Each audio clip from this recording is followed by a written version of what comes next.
चलो साकेत अभिषेक दोनों जन है क्या? हाँ सर। नहीं ठीक है, दोनों जन है, पास आ गया दोनों का। ओके, एक्चुअली हम क्या किए हैं, हम एक्चुअली ना तुम लोग को सारा चैप्टर पढ़ा ही दिए हैं, उतना ही इसमें। बस अब एक बार बुकिश लैंग्वेज में पढ़ लेते हैं हम लोग थोड़ा, ताकि सेटिस्फैक्शन मिल जाए। चलो आ जाओ, देख लो। चेंज ऑफ फेज या फिर state. There are three states of phases of matter, namely solid, liquid, gas. The same matter can exist in all three phases under different condition of temperature and pressure.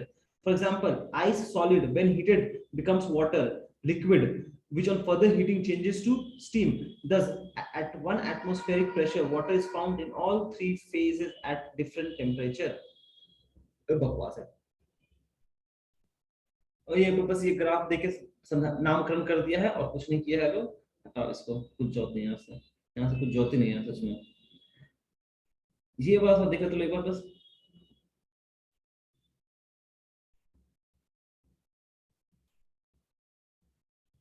क्या होगा, ये सभी change कर दिया इसमें features, erase all का option gap कर दिया। सही है, सही जा रहा है। ठीक है, okay. Melting, the change of state of solid from liquid solid, क्या बात है इसमें तो। The change of from solid to liquid phase by absorption of heat at a constant temperature is called melting, and the constant temperature at which solid changes to liquid is called the melting point of solid. ठीक है, change in volume on melting simple सा है कि अगर melt होता है कोई भी सब्सटेंस, तो इन जनरल वॉल्यूम हमेशा इंक्रीज करेगा, वॉल्यूम हमेशा इंक्रीज करेगा।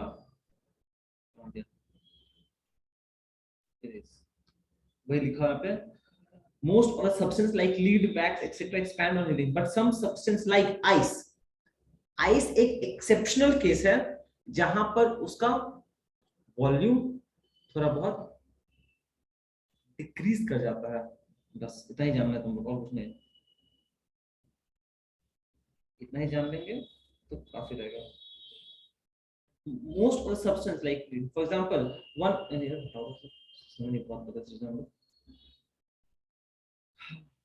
ठीक है, यहाँ पे आ जाओ।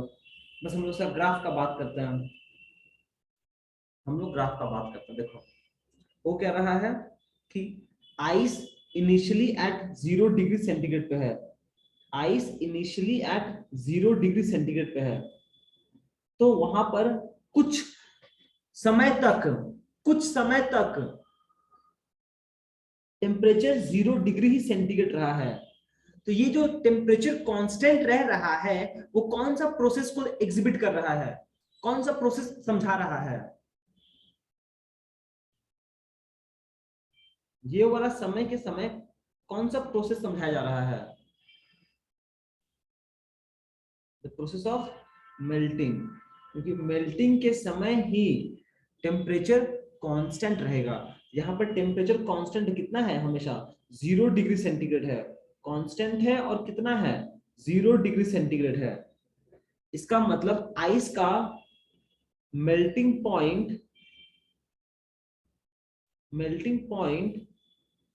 0 डिग्री सेंटीग्रेड है। एंड इस पॉइंट बी पे मेरे पास वाटर बन गया है। देखिए प्लीज, ये चीज कंफ्यूजन होता है, तो हम बस ये बोल सकते हैं कि पॉइंट ए पे मेरे पास आइस है at 0 degree centigrade, point b पे एक्सट्रीम पॉइंट पे मेरे पास वाटर है एट 0 डिग्री सेंटीग्रेड।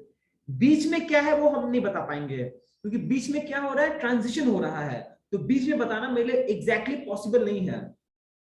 हम लोग सिर्फ एक्सट्रीम सिचुएशंस का बात कर सकते हैं। यहाँ हुआ क्या, आइस एट 0 डिग्री सेंटीग्रेड से वाटर एट 0 डिग्री सेंटीग्रेड में कन्वर्ट हो गया है। तो ये क्या हुआ है, कौन सा प्रोसेस हुआ है, मेल्टिंग हुआ है। अब इसके बाद ये वापस टेम्परेचर राइज कर रहा है। ठीक है।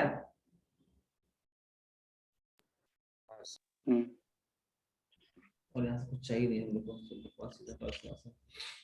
सिमिलरली ये छोटा सा टॉपिक है vaporisation, the change of liquid, change of state from liquid to gas at constant temperature, at constant temperature is called vaporization, and the constant temperature at which the vaporization occurs उसको बोलते हैं boiling point of the liquid। बस और कुछ नहीं यहाँ से। And यहाँ पे क्या हुआ, फिर से वही कहानी, फिर से वही कहानी, फिर से वही कहानी। इनिशियली मेरा पॉइंट ए पर, इनिशियली मेरे पास जो पॉइंट ए है, यहां पर मेरे पास वाटर है, वाटर है। At what temperature, at 20 degree centigrade. जैसे जैसे समय इंक्रीज हो रहा है, सिंस हम हीट सप्लाई कर रहे हैं, तो टेम्परेचर इंक्रीज हो रहा है, इंक्रीज हो रहा है, इंक्रीज हो रहा है, इंक्रीज होता रहा। जैसे ये 100 डिग्री सेंटीग्रेड पहुंच रहा है, तो पॉइंट बी पर हम, ए पर ये है, पॉइंट बी पे हम ये क्लियरली बोल सकते हैं कि पॉइंट बी पर ही मेरे पास अभी भी वाटर है at 100 degree centigrade, point b पर उसके बाद जैसे जैसे समय बढ़ रहा है, देखा जा रहा है कि टेम्परेचर हमेशा सेम रह रहा है 100 degree centigrade till point c. और इसके बाद मान लो टेम्परेचर फिर से इंक्रीज हो गया सर, जो दिखाया नहीं है हम दिखा दे रहे हैं बस। तो हम यहां से ये बात स्पेसिफिकली कॉन्फिडेंस के साथ बोल सकते हैं कि पॉइंट सी पर क्या हुआ होगा कि मेरे पास वेपर आ गया है एट 100 डिग्री सेंटीग्रेड। तो ये जो फेनोमेना हुआ है in which the water at 100 degree centigrade from gas changes to ice, क्या बोल रहे तुम, ये आइस का सर है, अच्छा लास्ट का लिखा हुआ था, ये मिटाई नहीं हूं, ये बन गया मेरा वेपर। इस प्रोसेस को बोला गया है boiling, and the constant temperature is, boiling point कितना है 100 डिग्री सेंटीग्रेड। बात समझ में आया?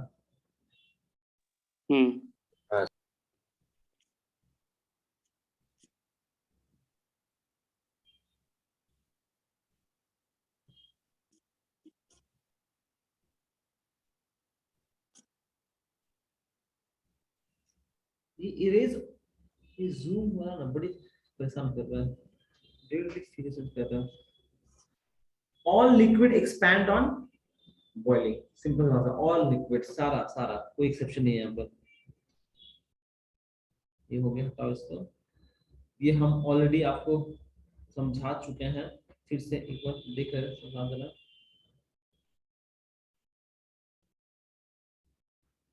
डिफरेंस, हम लोग प्लीज डिफरेंस समझ लेते हैं। दो टर्म है, ये दो टर्म का बस कहानी समझ लेते हैं। Specific heat capacity,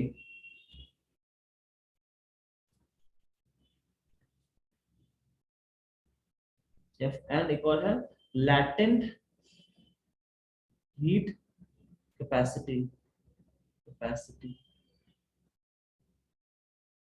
specific heat capacity c क्या रिप्रेजेंट कर रहा था कि मेरे पास अगर कोई सब्सटेंस है इसका मास 1 kg है और इसका टेम्परेचर मुझे 1 डिग्री सेंटीग्रेड या फिर 1 केल्विन से चेंज करना है टेम्परेचर को, तो कितना हीट एनर्जी मुझे सप्लाई करना पड़ेगा, उसी को बोलते थे हम लोग स्पेसिफिक हीट कैपेसिटी। पर यहाँ पे क्या हो रहा है कि अगर मेरे पास एक सब्सटेंस है सॉलिड में एट 100 डिग्री सेंटीग्रेड,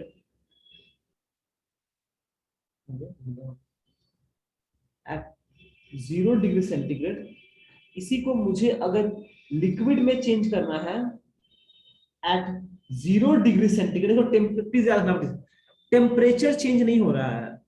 तो यहाँ पे जो यहाँ पे जो मुझे हीट सप्लाई करना पड़ेगा उसको बोल रहे हैं लैटेंट हीट, प्रोवाइडेड इसका मास 1 kg हो, प्रोवाइडेड इसका मास 1 kg हो। परेशान हो गया यार, इरेज ऑल का ऑप्शन हटा दिया है। मास है 1,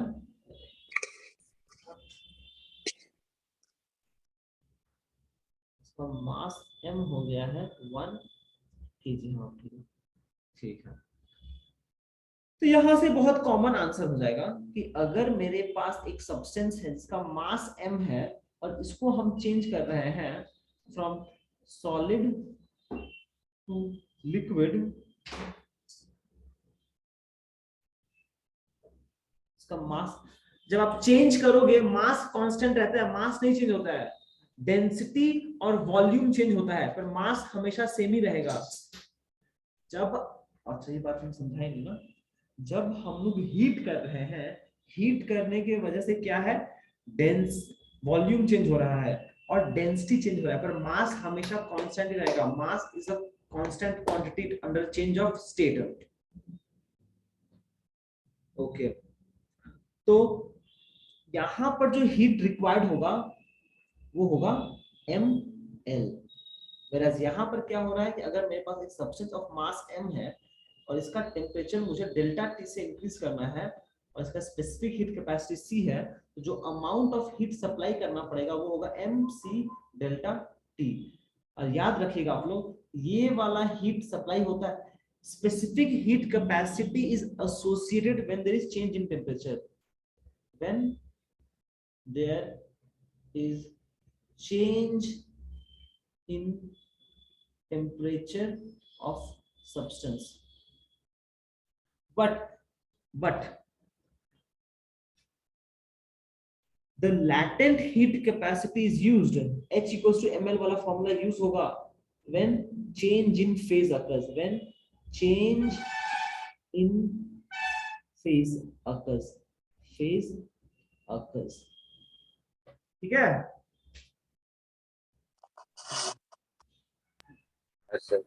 अच्छा, since h equals to ml है, यहां से हम बोल सकते हैं l हो जाएगा h by m, देखो उसका यूनिट बोल सकते हैं, ये हो जाएगा जूल पर केजी, हो जाएगा जूल पर केजी या फिर कैलोरी पर ग्राम, कुछ भी हो सकता है, ठीक है।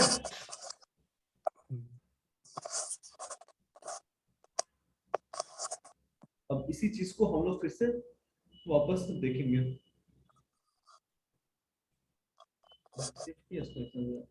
याद नहीं यार, सेव भी किया कि नहीं किया।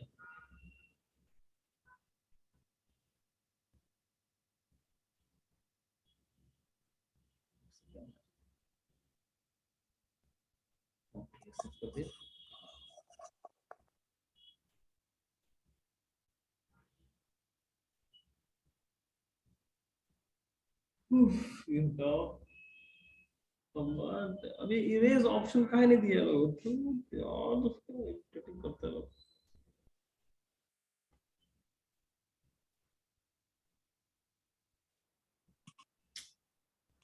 कितना अच्छा इरेज ऑल ऑप्शन था पहले, हर एक से मिटाते रहो, अब लिखना भी पाप लगता है।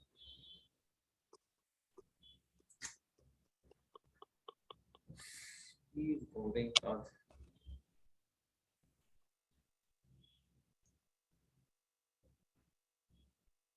ताकत पढ़ो। We have read that during the change of phase of a substance which takes place at a constant temperature, a considerable amount of heat energy is absorbed or liberated. Heat energy is absorbed by a solid during melting, and an equal amount of heat energy is liberated by the liquid during freezing, without showing any change in temperature. Similarly, heat energy is absorbed by a liquid during vaporization, and an equal amount of heat energy is liberated by the vapor during condensation without showing any change in temperature. Since the heat energy absorbed in change of phase is not externally manifested by any rise or fall in temperature, it is called the latent heat. Latent heat, when expressed for unit mass of substance, is called the specific latent heat. यहाँ पे जो वो word formula जो latent word है वो होता है hidden, मतलब सिंस यहाँ पे जो हीट एनर्जी सप्लाई हो रहा है उसको हम एक्सटर्नली नहीं देख पा रहे हैं in the terms of energy temperature change, इसे उसको बोला गया लैटेंट हीट।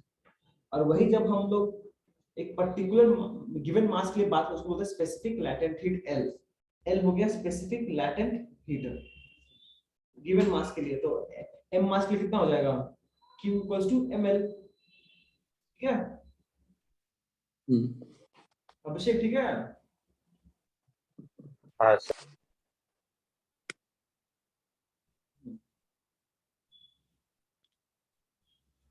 पढ़ो दोस्तों, अभिषेक। The specific latent heat of melting of ice is the heat energy required to melt unit mass of ice at 0 degrees Celsius to water at 0 degrees Celsius without any change in temperature. On the other hand, the specific latent heat of fusion of ice is the heat energy released when a unit mass of water at 0 degrees Celsius freezes to ice at 0 degrees Celsius without any change in temperature. यहाँ पे बोला ये जा रहा है कि जब melting हो रहा है, अगर मेरे पास मास 1 kg ऑफ आइस है एट 0 डिग्री सेंटीग्रेड और इसको चेंज किया जा रहा है वाटर एट 0 डिग्री सेंटीग्रेड, जो एनर्जी लगेगा during melting process that is a latent specific latent heat of melting is same as the specific latent heat of freezing of ice, provided जो substance हम use कर रहे हैं वो pure हो, obviously एक बात रहना पड़ेगा।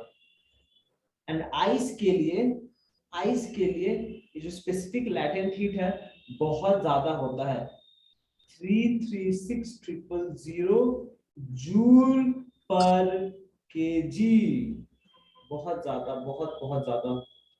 या फिर अगर इसको हम लोग देख लेते हैं 80 कैलोरी पर ग्राम। ये चीज आपको बस याद रखना है, हम बोले सजेस्ट करेंगे कि ये वैल्यूज याद रखिए प्लीज, ये वैल्यूज याद रखिए। और कुछ याद रखो या मतलब तो पर कोई वो नहीं, पर ये जरूर याद रखिए। और एक और बात वो रहेगा कि जब ये आइस से वाटर में कन्वर्ट हो रहा है, जब आइस से वाटर में कन्वर्ट हो रहा है तो हीट एनर्जी मुझे इसको सप्लाई करना पड़ेगा, absorb. हाँ मतलब आइस को सप्लाई करना पड़ेगा। आइस ऑब्जॉर्व कर रहा है मतलब वही आइस को हम सप्लाई कर रहे हैं, ठीक है, आइस ऑब्जॉर्व करेगा। On the other hand water से जब हम उसको आइस में कन्वर्ट करेंगे तो equivalent amount of energy 336,000 joule of energy इस सराउंडिंग को लिबरेट होगा, लिबरेट करेगा, एमिट करेगा। अभिषेक ये बात समझ में आया तो क्या बोले हम, हाँ मतलब कि 336,000 joule of energy is required to change ice into water. On the contrary, water when changes from liquid to ice will release 336,000 of energy to the surrounding.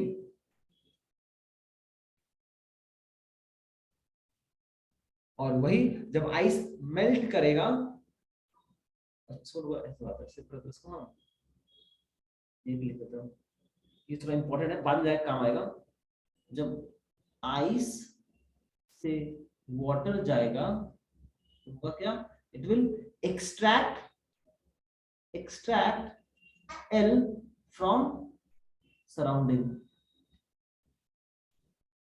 अगर एक्सट्रैक्ट करेगा तो सराउंडिंग टेम्परेचर क्या होगा, सराउंडिंग टेम्परेचर डिक्रीज हो जाएगा, तो surrounding temperature decrease कर जाएगा ना। ये बात समझ में आया क्या बोल रहे हैं? क्योंकि वो सराउंडिंग से हीट ले लिया, तो सराउंडिंग का हीट कम हो गया तो टेम्परेचर डिक्रीज हो गया। एंड कहाँ लिखे हम, वेयर एज अगर हम वाटर से आइस में कन्वर्ट किए हैं तो एनर्जीज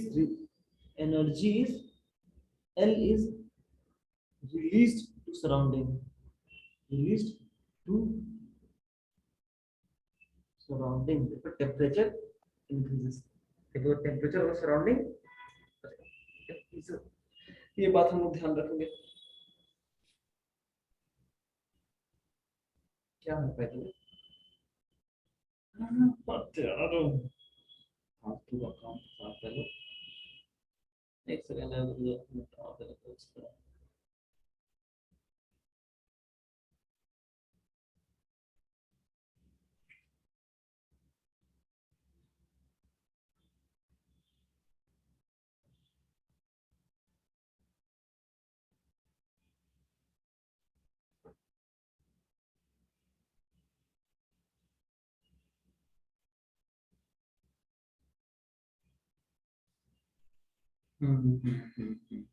चलो ठीक है।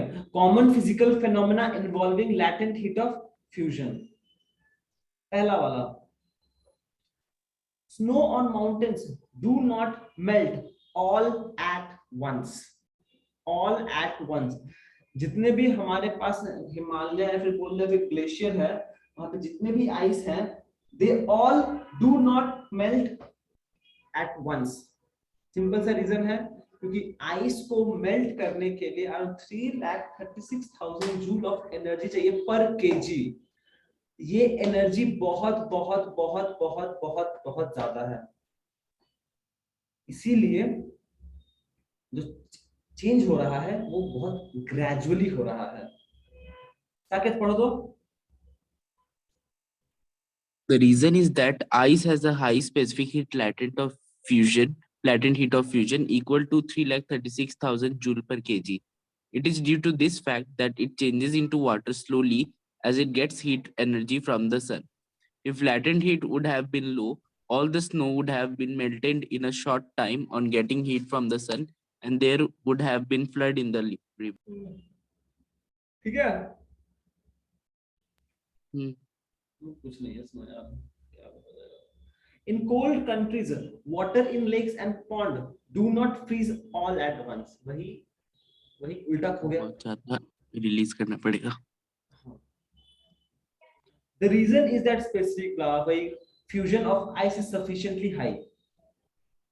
मतलब कि अभी डिस्कस किए थे हम लोग कि melting and freezing are reverse process to each other। जितना एनर्जी तुमको मेल्ट करने में लगेगा उतना ही एनर्जी वो रिलीज करेगा सराउंडिंग में। वो कह रहा है the reason is that the specific latent heat of fusion of ice is sufficiently high, the water in lakes will have to release 3,36,000 joule of energy per kg for them to freeze immediately। The water in lakes and ponds will have to liberate large quantity of heat to the surrounding before freezing, and the layer of ice if formed on water, being a poor conductor of heat, will also prevent the loss of heat from water lake, hence do not freeze all at once। इसका एक अच्छा बात यह है, सुना था बच्चों, वो जब भी हम लोग हॉलीवुड मूवीज देखते हैं वहां पे हम लोग को वही दिखाता है ना कि अगर ये मेरा बर्फ का लेयर है तो अचानक से कोई बहुत जोर से कूदे इसके ऊपर तो अंदर जब गिरता है अंदर में पानी ही रहता है। ऐसा नहीं कि पूरा लेयर तक पूरा बर्फ जम जाएगा, ऐसा होगा ही नहीं, कभी पॉसिबल ही नहीं है। पहला रीजन तो ये है क्योंकि लैटेंट हीट बहुत ज्यादा है। दूसरा रीजन ये है कि जैसे ही मान लो अगर upper layer of the pond lake जो भी बोले अगर वो आइस में कन्वर्ट हो गया है तो नीचे वाला जो लेयर्स है इसको अगर आइस में कन्वर्ट होना है तो पहली बात तो इसको एनर्जी रिलीज करना पड़ेगा। पर सिंस ये ऑलरेडी एक आइस का लेयर बन चुका है ये एनर्जी को बाहर स्किप होने देगा ही नहीं, तो इनएविटेबली कभी पूरा लेयर फ्रीज हो जाए ऐसा पॉसिबिलिटी है ही नहीं। बात समझ में आया? हम्म, पर सबसे पहले नीचे ऊपर का ही क्यों फॉर्म होगा? नीचे तो सबसे ज्यादा ठंडा होता होगा ना। अरे ऊपर से स्टार्ट होगा ना फ्रीजिंग होना, तो जो सबसे एक्सेसिबल एरिया है, जो जहां पे देखो जो सबसे एक्सपोज्ड एरिया है पहले वो ना फ्रीज होगा। पर यहाँ तो बात लूज करने का ना हीट, हाँ तो एक्सपोजर से क्या लेना देना। अरे तो जो पार्ट तुम्हारा ज्यादा ऊपर में है वही तो पहले हीट एमिट करेगा ना। हीट कहाँ से आएगा तुम्हारा? हीट तो पहले लेयर से, सरफेस से एमिट होगा ना। हम्म, तो सबसे पहले समझा। सरफेस वाला लेयर, पहला लेयर एमिट करेगा। ठीक है। अभिषेक रीड करो तो। In cold countries, water in lakes and ponds does not freeze all at once. The reason is that the specific latent heat of fusion of ice is sufficiently high. The water in lakes and ponds will have to liberate a large quantity of heat to the surroundings before freezing. The layer of ice, if formed on water, being a poor conductor of heat, will also prevent the loss of heat from water of the lake. Hence, it does not freeze all at once. ये तो बहुत बहुत वो है। देख लीजिए लो, simple सा बात बोला जा रहा है कि अगर आपको कोल्ड ड्रिंक पीना है और यहाँ पे कोल्ड ड्रिंक रखा हुआ है, तो आपके पास दो ऑप्शन है। आप इधर इसमें वाटर ऐड कर लीजिए एट 0 डिग्री सेंटीग्रेड, या फिर ice cubes of same amount at the same mass of ice cube at 0 degree centigrade. और किससे ज्यादा ठंडा होगा ये क्वेश्चन पूछता है। तो इनएविटेबली अगर आप सिंपली वाटर ऐड करते हो और ये मान लो कोल्ड ड्रिंक है, तो वाटर से क्या होगा, आपको तो डायरेक्टली मिक्स हो जाएगा। और कितना एनर्जी लूज करेगा वाटर डिपेंड करता है इसका फाइनल टेम्परेचर कितना है, H is equal to MC delta T। But ये हीट लूज होगा, ये हीट लॉस होगा। Oh sorry sorry sorry sorry sorry sorry sorry sorry, ये हीट क्या होगा? ये हीट कौन सा हीट है? ये हीट जो लिखे हो कौन सा हीट है? HNC delta T।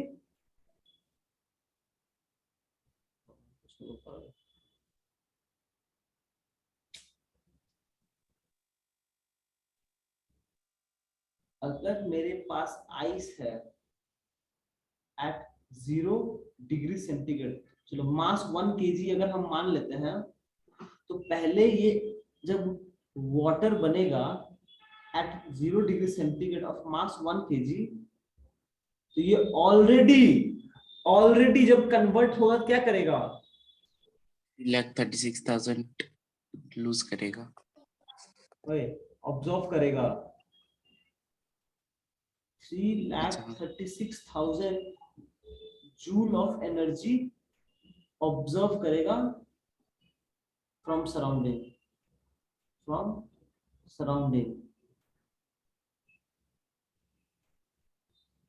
तब जाके वाटर बनेगा। और उसके बाद ये जो कूलिंग इफेक्ट करेगा additional plus extra cooling effect करेगा, एक्स्ट्रा कूलिंग करेगा डिपेंडिंग ऑन कि कोल्ड ड्रिंक का टेम्परेचर कितना है उसके हिसाब से। पर अगर हम सिंपली वाटर ऐड करते हैं एट 0 डिग्री सेंटीग्रेड, तो मुझे सिर्फ ये एक्स्ट्रा कूलिंग मिलेगा। ये जो एक्स्ट्रा 36,000 जूल ऑफ एनर्जी था ऑब्जॉर्व करने वाला पार्ट, वो रहेगा नहीं। मतलब इतना एनर्जी लेस ऑब्जॉर्व होगा, तो कूलिंग इफेक्ट कंपैरेटिवली कम होगा इन केस ऑफ वाटर, जो मिलता मुझे व्हेन हम अगर आइस यूज करते हैं। बात समझ में आया? मतलब कि जब हम आइस, पहले अगर हम आइस क्यूब ऐड कर रहे हैं तो आइस खुद को मेल्ट करने के लिए पहले कोल्ड ड्रिंक से एनर्जी लेगा, उसके बाद जब वो वाटर बन जाएगा एट 0 डिग्री सेंटीग्रेड तो वापस एक्स्ट्रा कूलिंग इफेक्ट करेगा। तो जो ये एक्स्ट्रा 3,336 जूल ऑफ एनर्जी ले रहा है, वो एनर्जी कहां से लेगा? ये अपना सराउंडिंग, उसके लिए सराउंडिंग कौन सा है? कोल्ड ड्रिंक ही तो है। ये सारा एनर्जी वो कोल्ड ड्रिंक से लेगा, as a result of which cold drink will become much cooler when ice is used at 0 degree centigrade. वही बात बोला हुआ है यहाँ पर।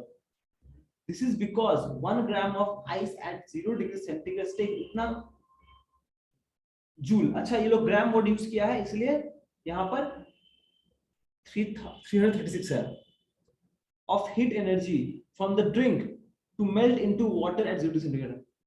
Thus, the drink liberates an additional of 336 heat energy to 1 gram of ice at 0 centigrade. Then 1 gram of ice cold water at itna. Therefore, cooling produced by 1 gram of ice at 0 degree Celsius is much more than 1 gram of water. एक बात समझ में आया आप लोग को? साकेत, अभिषेक,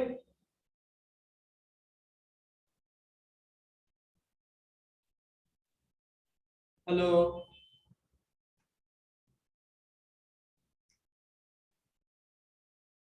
Saket, where is Saket? He's sleeping. Saket? सो गया लगता है। ये हो गया, ये पढ़ो अभिषेक पढ़ दो।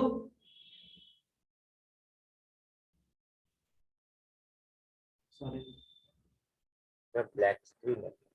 हाँ आ गया।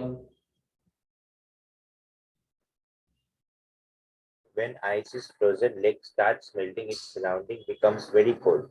The reason is that quite a large amount of heat energy is required for melting the frozen lake, which is absorbed from the surrounding atmosphere. As a result, the temperature of the surrounding falls and becomes very cold. समझ में आया क्या बोला जा रहा है? कि अगर, देखो सिंपल सा बात है भाई, लेक, लेक है, लेक में वाटर है, अगर लेक को फ्रीज होकर आइस में कन्वर्ट होना है, क्या होगा? वो उल्टा हो रहा, sorry sorry sorry sorry, my fault my fault, हम उल्टा सोच रहा,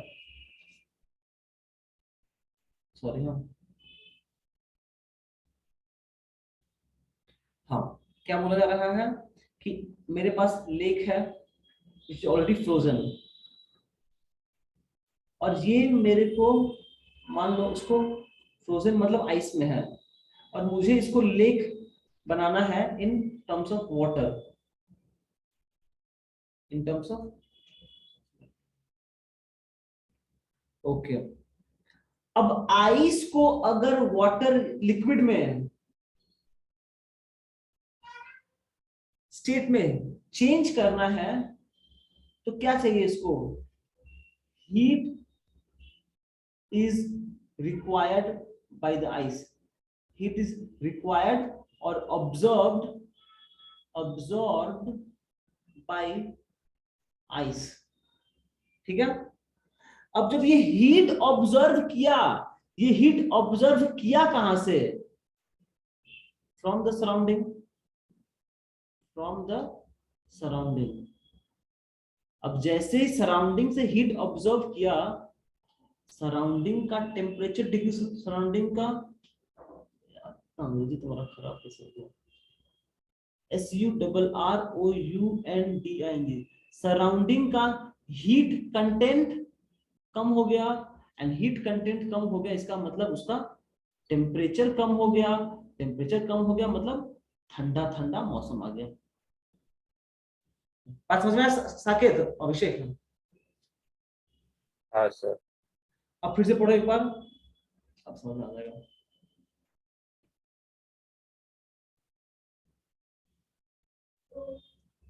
पढ़ो आगे रखो।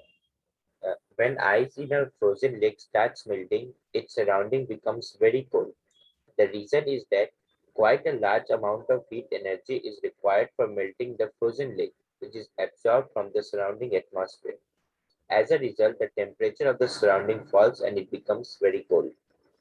तुम ये नहीं लिख के ये भी लिख सकते हो, when the lake frozen lake changes starts melting, it absorbs heat from the surrounding, as a result of which the surrounding temperature decreases and therefore the surrounding becomes more cold. ऐसे कुछ अपना भाषा में लिख दो, कहानी खत्म। हाँ देखो साकेत, अभिषेक तुम है कि साकेत नहीं है? साकेत चला गया। पहले से चला गया था, मुझे लगा सोशल नेटवर्क प्रॉब्लम चल रहा है। देखो सेम कहानी है, सेम पढ़ो एक बार, सेम लॉजिक है, सेम लॉजिक है, पढ़ो पढ़ा। It is generally more cold after a hailstorm when ice melts than during or before the hailstorm. The reason is that after the hailstorm, ice absorbs the heat energy required for its melting from the surroundings. So the temperature of the surroundings falls further down and we feel more cold. समझना, same logic है, logic same है। Saket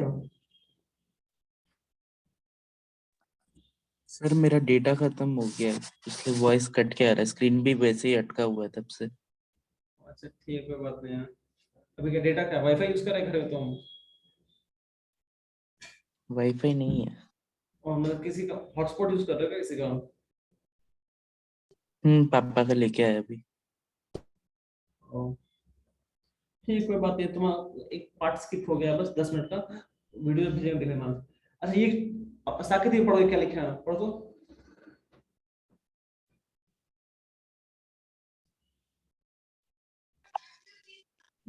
sir screen black है। ओ एक अच्छा second. अच्छा हम क्या बोल रहे हैं, अब बोला ये जा रहा है कि आइस जब सॉलिड से लिक्विड में चेंज होगा तो वो हीट लेगा। जब हीट लेगा तो कहां से लेगा? सराउंडिंग से लेगा। As a result of which surrounding का हीट कंटेंट कम हो जाएगा, मतलब सराउंडिंग का टेम्परेचर कम हो जाएगा, तो आसपास वातावरण में ठंडापन ज्यादा हो जाएगा। समझ में आया क्या बोले? कोई और कुछ नहीं। ओके ये हो गया सब खत्म। अब बस नहीं मिला, तुमको दिखाई दे रहा है? आ गया। आगे कितना टाइम बाकी है? 1 घंटा बाकी है, फिर से रिविजन कर लो, रिविजन कर लो, बस न्यूमेरिकल्स करना बाकी है, खत्म कर।